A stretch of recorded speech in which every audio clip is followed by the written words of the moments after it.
dan itu akan menjadi prinsip-prinsip dalam kelompok Khawarij nantinya.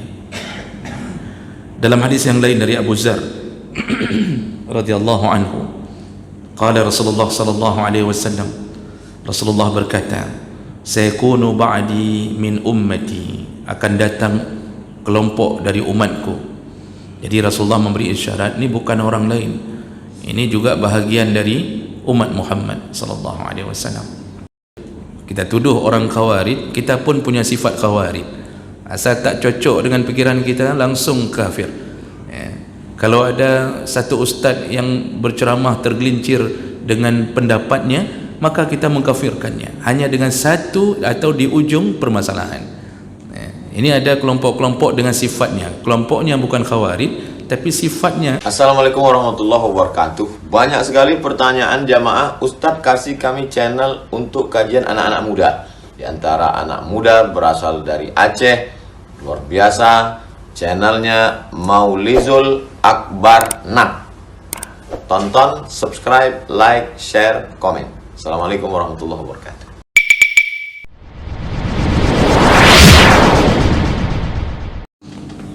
Assalamualaikum warahmatullahi wabarakatuh.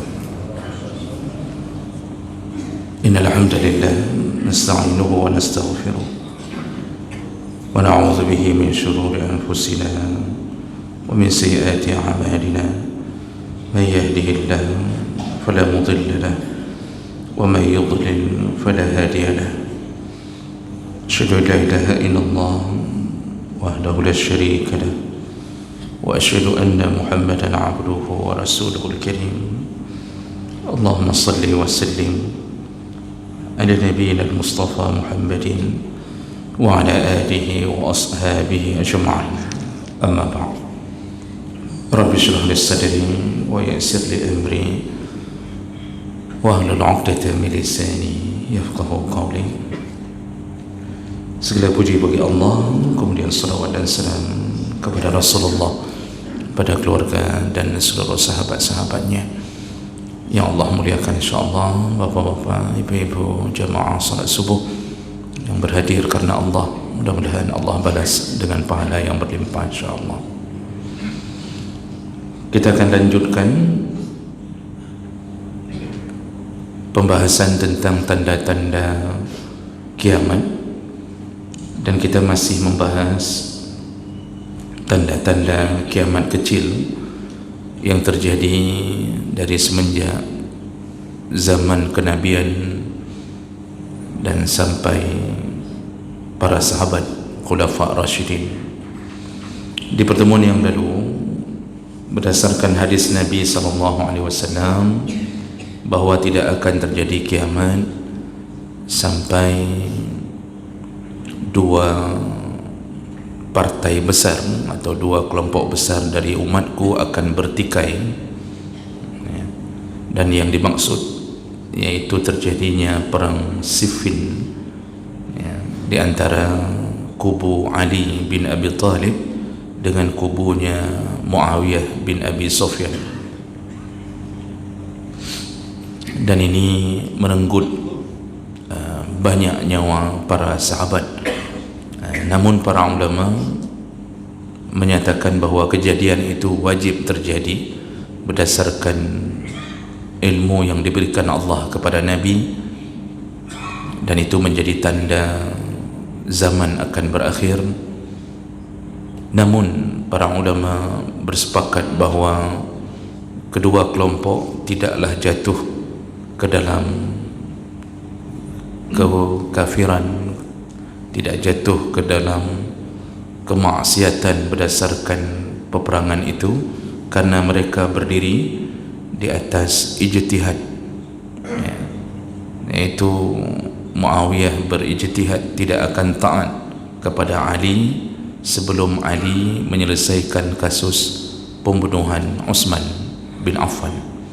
Ali pun berijtihad tidak akan menyelesaikan kasus Utsman sebelum pihak Muawiyah taat lebih dahulu kepada kepimpinan Ali, sehingga terjadilah apa yang tidak diinginkan oleh kaum muslimin saat itu. Namun takdir Allah itu terjadi. Maka jemaah melakukan Allah, ada kalanya selama ini kita hanya mendengarkan sejarah, tapi kita tidak tahu bahawa sejarah itu ternyata bahagian daripada skenario Allah untuk mengakhiri kehidupan di dunia. Kita lanjutkan, apalagi tanda kiamat berikutnya yang terjadi di masa para sahabat Khulafa Ar-Rasyidin, yaitu al-isyarat al-nabawiyah an ta'ibatil khawarij al-haruriyah, yaitu munculnya kelompok khawarij atau kelompok haruri, ya. Dan itu terjadi di zaman Ali bin Abi Thalib. Kelompok ini disebut dengan khawarij berasal dari kata kharaja, artinya keluar. Disebut khawarij iaitu orang-orang yang keluar dari apa? Nah, kita tentu melihat sejarah bahawa kelompok ini keluar dari barisan Ali dan Muawiyah. Jadi ketika terjadi peperangan Siffin antara Ali dan Muawiyah, lalu Ali menerima at-tahkim, iaitu menerima keputusan untuk berdamai di saat kelompok Muawiyah hampir kalah perang. Dan itu dianggap oleh sebahagian orang seharusnya Ali meneruskan perang, karena Muawiyah sudah hampir kalah.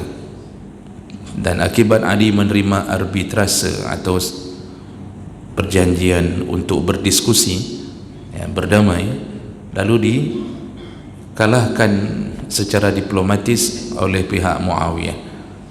Akhirnya tidak selesai masalah. Nah, disitulah kemudian muncullah dua kelompok besar. Yang pertama, orang-orang yang sangat mencintai Ali secara berlebihan, yang kemudian itu menjadi cikal bakalnya kelompok Syiah. Dan yang kedua, yaitu orang-orang yang kemudian membenci Ali, membenci Muawiyah, dianggap mereka lah orang-orang yang telah memulai kerusuhan di antara kaum muslimin, kekacauan. Lalu mereka keluar dari barisan Ali, dan mereka juga keluar dari barisan Muawiyah, dan bersatu di bawah satu payung, ya, dan punya satu prinsip yang sama, ya, bahwa mereka memisahkan diri dari kepemimpinan Ali dan tidak mau mengakui Muawiyah. Mereka punya kedudukan kelompok, punya prinsip-prinsip sendiri, dan kelompok inilah yang kemudian dinamakan dengan Khawarij. Berapa jumlahnya ketika keluar? Berdasarkan sejarah, ada 8.000 orang memisahkan diri, ya. Dan 8.000 itu diantaranya adalah orang-orang yang ahli ibadah, dan bahkan sebahagian orang-orang yang menghafal Quran. Mereka hafal Quran, mereka hafal hadis-hadis Nabi sallallahu alaihi wasallam. Jadi ini kelompok pentolan-pentolan yang sebenarnya orangnya saleh, ya, dan mereka ahli ibadah. Nah, dari 8.000 orang ini kemudian Ali segera mencoba meminimalisir masalah. Beliau kemudian menasihati 8.000 orang ini untuk tidak salah mengambil jalan, ya. Akhirnya Ali mengutus Ibnu Abbas untuk memberitahu mereka bagaimana Islam ini sebenarnya, bagaimana pertikaian yang tak bisa dihindari, dan itu adalah bahagian daripada takdir Allah. Hasil daripada pertemuan Ibnu Abbas dengan 8.000 orang ini berhasil mengembalikan, mentaubatkan 2.000 orang. Maka tersisalah 6.000 orang yang masih bersikukuh untuk memisahkan diri dari kelompok para pemimpin yang sah di masa itu. Nah, jemaah mulakan Allah Subhanahu wa taala, kelompok Khawarij ini itu telah dikabarkan oleh Nabi sallallahu alaihi wasallam melalui beberapa hadis, bahwa itu menjadi tanda akhir zaman, dan itu menjadi tanda akan terjadinya kiamat. Di antaranya hadis riwayat Bukhari dan Muslim, Rasulullah sallallahu alaihi wasallam melalui Ali bin Abi Thalib, Rasulullah berkata, ya'ti fi akhir zaman, akan datang di penghujung zaman, kata Rasulullah, qaumun, suatu kaum, hudasaul asnan, gigi mereka masih kecil, artinya mereka adalah orang-orang yang muda umurnya atau muda cara berfikirnya, sufahaul ahlam, tapi lemah mentalnya. Yaqulun min khairi qaulil albariyah, mereka itu selalu mengeluarkan kalimat-kalimat yang baik. Arti yang baik maksudnya baik menurut mereka. Jadi kalau menasihati itu seakan-akan mereka lah orang yang paling faham agama. Yamruquna minal Islam kama yamruqus saham minar ramiyah, mereka itu keluar dari Islam, melesat keluar dari Islam seperti melesatnya anak panah dari busurnya, kata Rasulullah. La yujawizu imanahum hanajirahum, iman mereka hanya sebatas tenggorokan mereka atau sebatas kerongkongan mereka. Fa inama laqitumuhum faqtuluhum, kata Rasulullah, di mana engkau bertemu dengan kelompok ini wahai Ali, maka bunuhlah mereka. Dimanapun engkau bertemu dengan kelompok ini, bunuhlah mereka, perangilah mereka. Fa inna qatlahum ajrun liman qatalahum yaumal qiyamah, barang siapa yang membunuh kelompok ini, maka Allah berikan pahala untuknya sampai di hari kiamat nanti. Hadis Bukhari Muslim dengan derajat yang sahih. Jadi Rasulullah telah memberitahu akan muncul kelompok-kelompok sempalan yang begitu fanatik terhadap prinsipnya,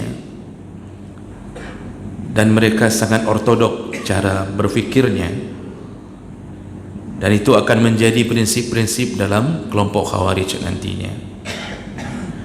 Dalam hadis yang lain dari Abu Zar radhiyallahu anhu, qala Rasulullah sallallahu alaihi wasallam, Rasulullah berkata, sayakunu ba'di min ummati, akan datang kelompok dari umatku. Jadi Rasulullah memberi isyarat, ini bukan orang lain, ini juga bahagian dari umat Muhammad sallallahu alaihi wasallam. Bagaimana mereka? Yaitu qaumun yaqra'u al-Quran, orang-orang yang suka membaca Al-Quran, bahkan menguasainya, artinya menghafalnya. La yujawizu halaqimahum, yang Quran itu tidak melewati batas tenggorokan mereka, maksudnya cuma bisa dibaca, dihafal dengan lisan, lidah mereka bergerak, tetapi Quran itu tidak masuk melewati tenggorokan, artinya Quran itu tidak sampai ke hati mereka. Yakhrujuna minad din kama yakhrujuna as-saham minar ramiyah, mereka keluar dari agama ini sebagaimana keluarnya busur, anak panah dari busurnya. Summa la ya'uduna fihi, dan mereka tak pernah kembali untuk taubat dalam agama ini. Hum syarrul khalqi wal khaliqah, merekalah sebaik-baiknya, merekalah seburuk-buruknya makhluk, seburuk-buruknya akhlak dari makhluk Allah yang ada di muka bumi ini. Ini hadis riwayat Muslim dengan derajat yang sahih. Nah, jadi ini ada beberapa hadis lain yang tidak kita bacakan. Nah, Bapak Ibu yang Allah muliakan, kelompok ini tentu mengikuti daripada keinginan Allah, dia akan muncul. Cuma bukan bermakna Allah menzalimi sehingga memunculkan kelompok ini dengan keadaan tidak ada timbang rasa dari Allah. Jadi seakan-akan kalian harus muncul, kalian harus menjadi penduduk neraka. Bukan begitu cara Allah Subhanahu wa taala menghukumi sebuah keadaan. Allah berikan pikiran, Allah berikan akal, Allah berikan agama untuk diajak berfikir, lalu dikombinasikanlah antara akal dan agama, ya, agama sebagai payungnya dan akal untuk berjalan, dan itu adalah hak setiap hamba. Jadi Allah hendak menzalimi harus ada di antara kalian yang masuk neraka dengan menjadi kelompok Khawarij. Tidak begitu. Mereka keluar dari itu dengan pikirannya sendiri, dengan keinginannya sendiri. Namun semua itu terjadi dengan ilmu Allah Subhanahu wa taala. Jadi dari awal cerita penciptaan 50.000 tahun sebelum dicipta langit dan bumi, semua skenario kehidupan itu telah tertulis dalam Lauhul Mahfuz, dan Allah tidak zalim. Nah, cuma melakukan Allah cikal bakal pikiran seperti Khawarij, yaitu kelompok yang sangat fanatik terhadap prinsipnya, sehingga kadang-kadang cenderung menyalah-nyalahkan semua pandangan orang. Ini pikiran seperti ini itu dari semenjak hidupnya Nabi sallallahu alaihi wasallam telah ditemukan melalui hadis Nabi sallallahu alaihi wasallam dari Abu Sa'id Al-Khudri, "Bainama nahnu 'inda Rasulillah sallallahu alaihi wasallam qisman." Ketika kami sedang bersama Rasulullah sedang membagi harta rampasan perang. Itu harta yang disebut dengan fai'. Jadi kalau ghanimah itu harta rampasan perang setelah memenangkan peperangan. Kalau fai', musuh-musuhnya itu meninggalkan pertempuran, jadi tidak sempat terjadi pertempuran, maka Rasulullah sedang membagi itu dengan para sahabatnya. Lalu tiba-tiba atahu Zulkhuwaisirah, datanglah seseorang yang disebut dengan gelar Zulkhuwaisirah, wa huwa rajulun min Bani Tamim, dan dia adalah seorang laki-laki dari Bani Tamim. Faqal, lalu dia berkata, "Ya Rasulullah, i'adil." Ya Rasulullah, kata dia, cubalah engkau berlaku adil, berlaku adillah, katanya. Faqal, Rasulullah kemudian berkata kepadanya, "Wailak, man ya'dil iza lam a'dil, qad khibta wa khasirta in lam akun a'dil." Kata Rasulullah, celakalah engkau kalau seandainya aku seorang Nabi tidak bisa berlaku adil, maka siapa lagi yang bisa lebih adil daripada aku? Sungguh engkau akan merugi, engkau akan celaka, ya, kalau seandainya aku tak bisa berlaku adil. Maksud Rasulullah, kenapa engkau menuduhku tidak adil? Aku seorang Nabi. Jadi Nabi ingin mengatakan bahawa semua kegiatan yang beliau lakukan, ya, apapun itu berdasarkan petunjuk Allah Subhanahu wa taala. Jadi Nabi itu tak mungkin jatuh ke dalam kesalahan, dan kalaupun salah belum terperangkap dalam kesalahan itu, Allah telah menegurnya. Makanya Nabi marah ketika dituduh tidak adil. Mungkin kalimat itu cocok sesama kita yang kita mungkin bukanlah orang yang dijaga Allah, bukan maksum, tapi Nabi maksum, ya, dipelihara oleh Allah. Maka dengan menuduh Nabi tidak adil sama seperti menuduh Allah tidak adil. Makanya Nabi mengatakan, celakalah engkau. Lalu Umar ketika mendengarkan ada tuduhan kepada Nabi begitu, faqala Umar, "Ya Rasulullah, izanli fihi fa'adrib unuqahu." Ya Rasulullah, izinkan aku biar ku tebas saja batang lehernya. Jadi Umar ini modelnya model tebas saja. Makanya ketika ada orang yang menenteng para urusan apapun itu ada sifat-sifat Umar. Cuma bedanya Umar dulu berlandaskan agama, dia benci ke orang karena agama, ingin menebas kepala orang yang menghina agama. Ini orang hari ini kadang-kadang itu suka tebas-tebas tapi malah jatuh ke dalam maksiat. Jadi Umar begitu sifatnya, dia nak memikir panjang. Ada yang mencoba menghina Nabi, langsung diminta izin untuk ditebas. Seandainya Nabi menjawab, okey, laksanakan, ya habis jumpa. cukup ramai orang yang harus ditebas. Namun Rasulullah mengatakan, da'ahu, biarkan dia wahai Umar, fa inna lahu ashaban yahkiru ahadukum salatahu ma'a salatihim. Lalu Nabi mulai mengatakan, ini cikal bakal akan muncul orang-orang seperti ini. Kata Rasulullah, biarkan dia, karena nanti dia akan punya sahabat-sahabat yang kemudian yahkiru ahadakum salatahu ma'a salatihim. Mereka nanti, kelompok ini nanti, kata Rasulullah, itu mereka akan meremehkan salat kalian. Artinya mereka mengira salat mereka lebih benar daripada salat kalian. Wasiyamahu ma'asiyamihim. Ini orang-orang yang model begini, nanti mereka juga akan meremehkan puasa kalian. Jadi dia merasa puasanya lebih hebat daripada puasa kalian.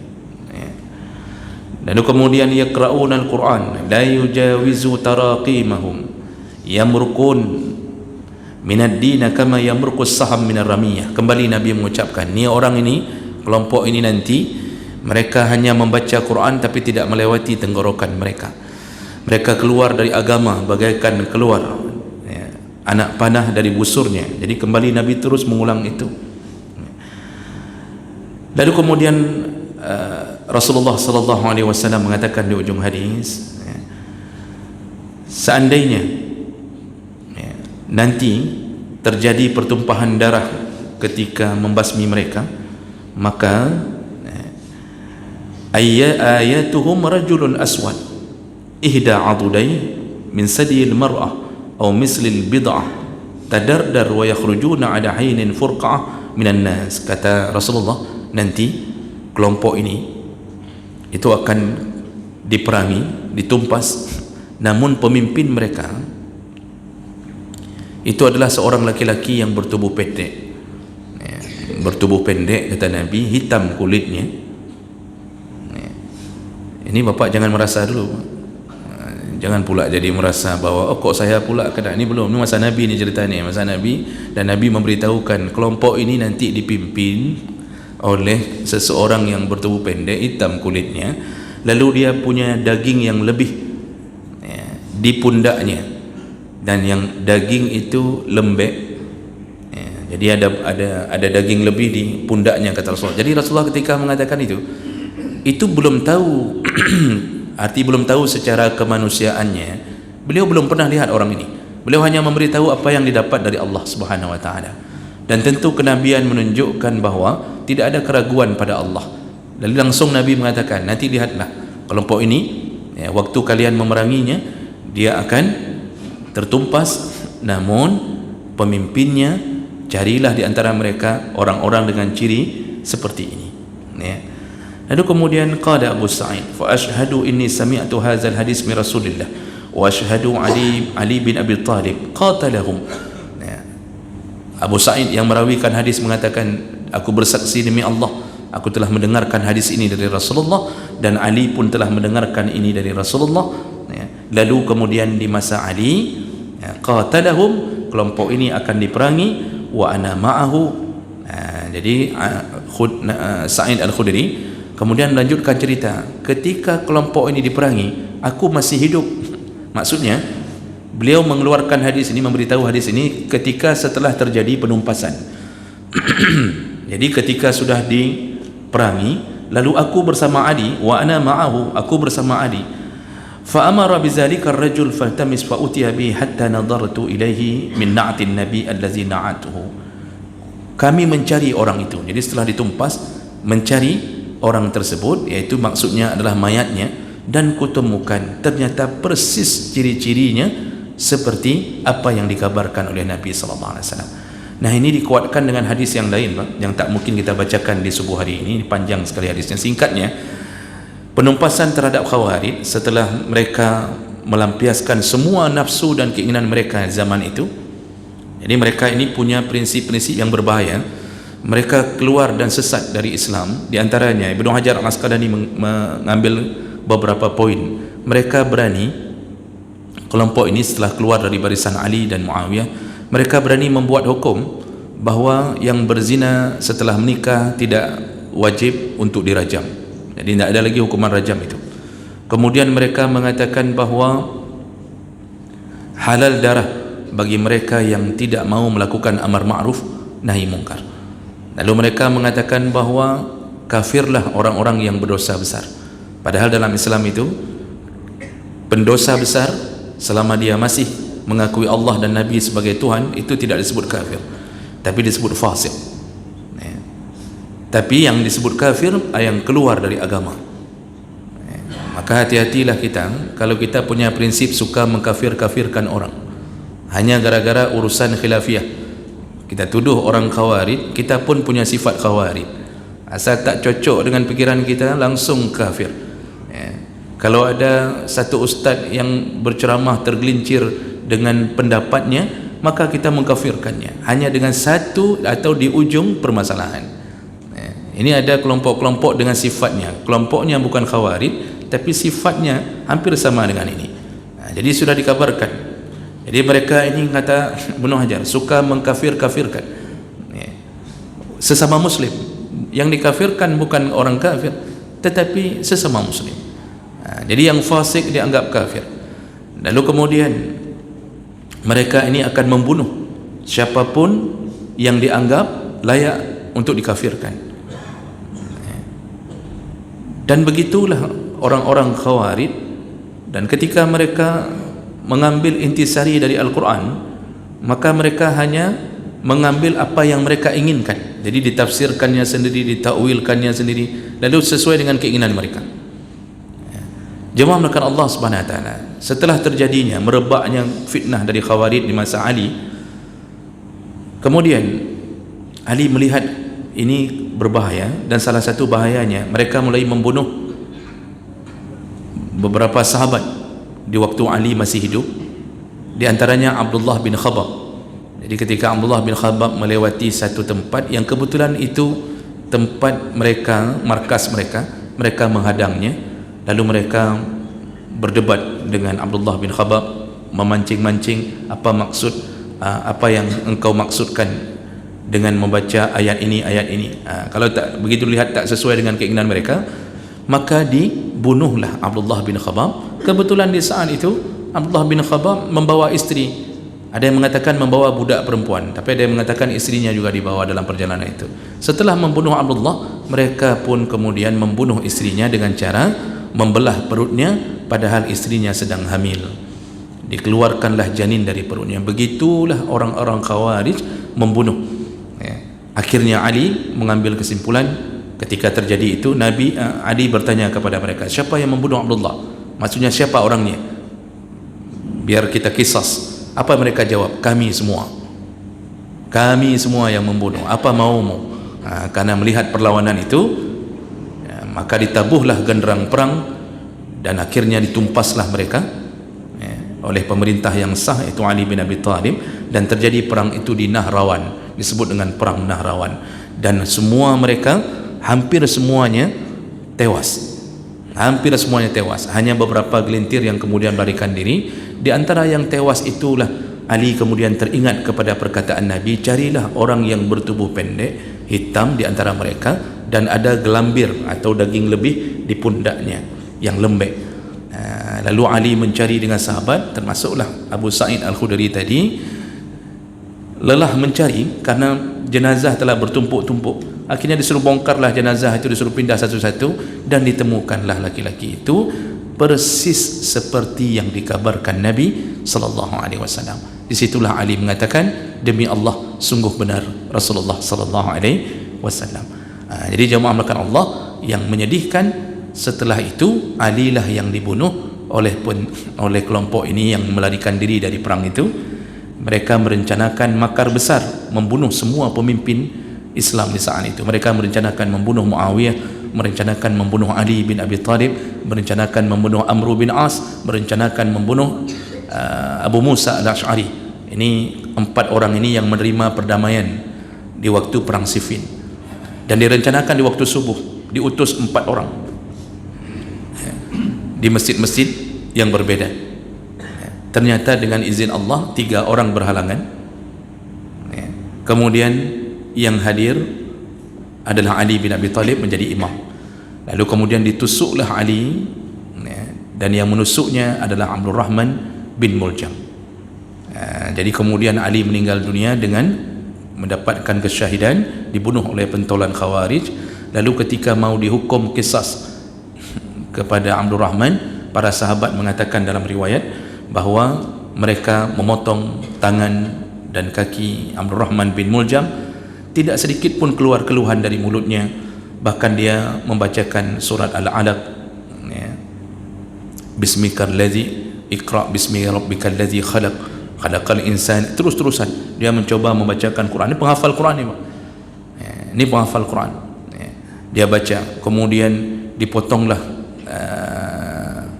ditusuklah matanya dengan besi, ya, dibuat lagi seperti celak. Dalam hadis sebutkan dibuat seperti celak, memakai besi panas untuk menyiksanya agar dia taubat. Tapi ternyata tak juga bergeming. Akhirnya ketika mau dipotong lidahnya, barulah dia berkata, jangan potong lidahku, karena aku tetap ingin berzikir kepada Allah. Jadi sudah bunuh Ali, dia tetap merasa bahwa mereka lah yang paling benar. Akhirnya dikisas, dibunuh mati, hasil pembunuhan kepada Ali. Dan ini menunjukkan profil orang Khawarij itu tak akan sampai mati pun tak pernah mau merasa bahwa mereka bersalah. Jadi jemaah melakukan Allah, hari ini kelompok ini tidak ada generasi dari turunan mereka, tetapi pikirannya yang menjalar di antara kita. Maka berhati-hatilah dengan terlalu overload, berlebihan memvonis, menghukumi sesama mukmin. Saya berulang-ulang mengatakan di atas mimbar ini dan di atas mimbar yang lain, urusan-urusan agama yang kemungkinan itu adalah khilafiyah, jangan dijadikan sebagai alasan untuk memvonis sesama mukmin bahwa selain kita adalah kelompok yang tak benar. Ini mungkin akibat kurang membaca, jadi kurang wisata dalam membaca, hanya ikut-ikut pengajian, tak pernah, mungkin pun gurunya hanya mendoktrin, ya, sehingga tak ingin memberitahu bahwa di luar pendapatmu ada pendapat yang lain juga berdasarkan ayat dan hadis. Lalu muncullah orang-orang yang kemudian tidak disebut Khawarij tapi bersifat Khawarij, ya. Dan ini juga menjadi cikal bakal teroris. Saya pernah dengar wawancara langsung, maksudnya saya dengar dari YouTube, tapi wawancara langsung Imam Samudra dan beberapa nama yang menjadi eksekutor bom Bali, ya. Itu betul-betul apa yang digambarkan oleh Nabi tentang sifat Khawarij ada pada mereka. Mereka mengatakan semuanya kafir, ya. Semua pemerintah kafir, yang taat kepada pemerintah semuanya kafir. Mereka halalkan darahnya, maka dia langsung hotel bom Marriott, hotel ini, hotel itu, pokoknya orang Islam yang kena mereka tak peduli. Dan itu langsung diwawancarai setelah mereka ditangkap. Mudah-mudahan kita terhindar dari sifat ini, karena ini termasuk salah satu keluar dari agama, dianggap telah keluar dari agama. Demikian, mudah-mudahan bermanfaat. Subhanakallahumma bihamdik, asyhadu an la ilaha illa anta, astaghfiruka wa atubu ilaik. Wassalamu alaikum warahmatullahi wabarakatuh.